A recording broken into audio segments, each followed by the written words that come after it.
ಅಸ್ಥಿರತೆಯ ಕೂಪದಲ್ಲಿ ಮುಳುಗಿದ್ದಂತಹ ಬಾಂಗ್ಲಾದೇಶದಲ್ಲಿ ಈಗ ಹೊಸ ಸಂವತ್ಸರ ಶುರುವಾಗಿದೆ. ಪ್ರತಿಭಟನೆ, ಹೋರಾಟ, ಕೊಲೆ, ಸುಲಿಗೆ ಮಾಡಬಾರ್ದೆಲ್ಲವನ್ನು ಕೂಡ ಮಾಡ್ತಾ ಇದ್ದಂತಹ ದೇಶದಲ್ಲಿ ಹೊಸ ಸರ್ಕಾರದ ಉದಯ ಆಗಿದೆ. ಸಾರ್ವತ್ರಿಕ ಚುನಾವಣೆಯಲ್ಲಿ ತಾರೀಖ್ ನೇತೃತ್ವದ BNP ಬಹುಮತ ಪಡೆದು ಅಧಿಕಾರಕ್ಕೆ ಬರ್ತಾ ಇದೆ.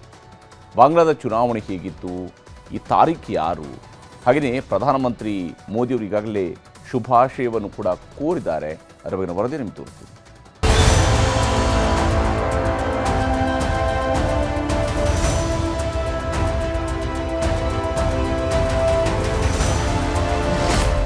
ರಕ್ತಸಿಕ್ತವಾಗಿದ್ದ ಬಾಂಗ್ಲಾದೇಶದಲ್ಲಿ ಹೊಸ ರಾಜಕೀಯ ಪರ್ವ ಶುರುವಾಗಿದೆ. ಊರೂರಲ್ಲೂ ಬೆಂಕಿ ಹಚ್ಚಿ ಬೀದಿಗಿಳಿದಿದ್ದವರು ಸಂಭ್ರಮ ಆಚರಿಸುತ್ತಿದ್ದಾರೆ. ಮಂತ್ರಿಗಳು ಅಧಿಕಾರಿಗಳನ್ನು ಅಟ್ಟಾಡಿಸಿ ಹೊಡೆದು ಕೊಲೆ ಮಾಡಿದ ಜನರೇಷನ್ ಝಡ್ ಅರ್ಥಾತ್ ಜೆನ್ಜಿ ತಲೆಮಾರಿನ ಯುವಕರಿಂದ ಸಿಹಿ ಹಂಚಿ ಸೆಲೆಬ್ರೇಷನ್ಗಳು ನಡೆಯುತ್ತಿವೆ. ಅಲ್ಪಸಂಖ್ಯಾತ ಹಿಂದೂಗಳ ಮಾರಣಹೋಮ ನಡೆಸುತ್ತಿದ್ದ ದೇಶದಲ್ಲಿ ಹೊಸ ಸರ್ಕಾರ ರಚನೆಯಾಗಿದೆ.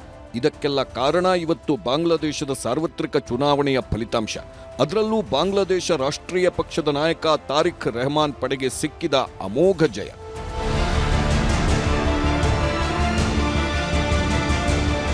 ಹದಿನೇಳು ವರ್ಷಗಳ ಕಾಲ ದೇಶವನ್ನೇ ಬಿಟ್ಟು ಲಂಡನ್ನಲ್ಲಿ ಅಜ್ಞಾತ ಸ್ಥಳದಲ್ಲಿದ್ದ ನಾಯಕ ತಾರಿಕ್ ರೆಹಮಾನ್ ಬರೀ 1.5 ತಿಂಗಳ ಹಿಂದೆ ಅಂದ್ರೆ ಡಿಸೆಂಬರ್ 25ರಂದು ಲಂಡನ್ನಿಂದ ಬಾಂಗ್ಲಾದೇಶಕ್ಕೆ ಮರಳಿದ್ದ ತಾರಿಕ್ ಈಗ ಬಾಂಗ್ಲಾದೇಶದ ಪ್ರಧಾನಮಂತ್ರಿ ಪಟ್ಟಕ್ಕೇರುತ್ತಿದ್ದಾರೆ.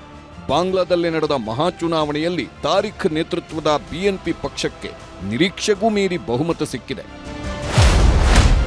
ಬಾಂಗ್ಲಾದಲ್ಲಿ ಒಟ್ಟು 297 ಸಂಸತ್ ಕ್ಷೇತ್ರಗಳಿದ್ದು ತಾರಿಕ್ ನೇತೃತ್ವದ BNP ಪಕ್ಷಕ್ಕೆ 216 ಕ್ಷೇತ್ರಗಳಲ್ಲಿ ಗೆಲುವು ಸಿಕ್ಕಿದೆ. ಜಮಾತೆ ಇಸ್ಲಾಮಿ ಮತ್ತು 11 ಪಕ್ಷಗಳ ಮೈತ್ರಿಕೂಟಕ್ಕೆ ಕೇವಲ 76 ಕಡೆ ಗೆಲುವು ದಕ್ಕಿದ್ರೆ 5 ಕ್ಷೇತ್ರಗಳಲ್ಲಿ ಇತರೆ ಪಕ್ಷಗಳ ನಾಯಕರು ಗೆದ್ದಿದ್ದಾರೆ. BNP ಪಕ್ಷವನ್ನ ಅಧಿಕಾರಕ್ಕೆ ತಂದ ತಾರಿಕ್ ರೆಹಮಾನ್ ಈಗ ಬಾಂಗ್ಲಾದೇಶದ ಮುಂದಿನ ಪ್ರಧಾನಮಂತ್ರಿ ಆಗಲಿದ್ದಾರೆ. ಅಷ್ಟಕ್ಕೂ ತಾರಿಕ್ ಯಾರು, ಇಷ್ಟು ದೊಡ್ಡ ಗೆಲುವು ದಕ್ಕಿದ್ದೇಗೆ ಅಂತ ನೋಡೋದಾದ್ರೆ 2024ರ ಆಗಸ್ಟ್ನಲ್ಲಿ ಶೇಖ್ ಹಸೀನಾ ಅವರ ಅವಾಮಿ ಲೀಗ್ ಸರ್ಕಾರದ ಭ್ರಷ್ಟಾಚಾರದ ವಿರುದ್ಧ ಯುವಕರು ದಂಗೆ ಎದ್ರು. ಆಮೇಲೆ ಸರ್ಕಾರವೇ ಪತನವಾಗಿ ಮೊಹಮ್ಮದ್ ಯೂನಸ್ ನೇತೃತ್ವದ ಮಧ್ಯಂತರ ಸರ್ಕಾರನೂ ರಚನೆಯಾಗಿತ್ತು. ಈಗ ಬಹುಮತದ ತಾರಿಕ್ ರೆಹಮಾನ್ ಸರ್ಕಾರ ರಚನೆಯಾಗಿದೆ. ನಾನು ಸೇಡಿನ ರಾಜಕಾರಣ ಮಾಡಲ್ಲ, ಸೇಡು ಯಾರಿಗೂ ಒಳ್ಳೆಯದಲ್ಲ, ಸೇಡಿನ ರಾಜಕೀಯವನ್ನ ಈ ದೇಶದ ಜನ ಮರೆತು ಬಿಡಬೇಕು ಅಂತ ತಾರಿಕ್ ಹೇಳಿದ್ದಾರೆ. ಶಾಂತಿ ಮತ್ತು ಸ್ಥಿರತೆ ಸ್ಥಾಪನೆಗೂ ತಾರಿಕ್ ಕರೆ ಕೊಟ್ಟಿದ್ದಾರೆ. ಇದರ ಮಧ್ಯೆನೇ ಪ್ರಧಾನಿ ನರೇಂದ್ರ ಮೋದಿ ತಾರಿಕ್ ರೆಹಮಾನ್ ಗೆಲುವಿಗೆ ಫೋನ್ ಮಾಡಿ ಅಭಿನಂದನೆ ಸಲ್ಲಿಸಿದ್ರು.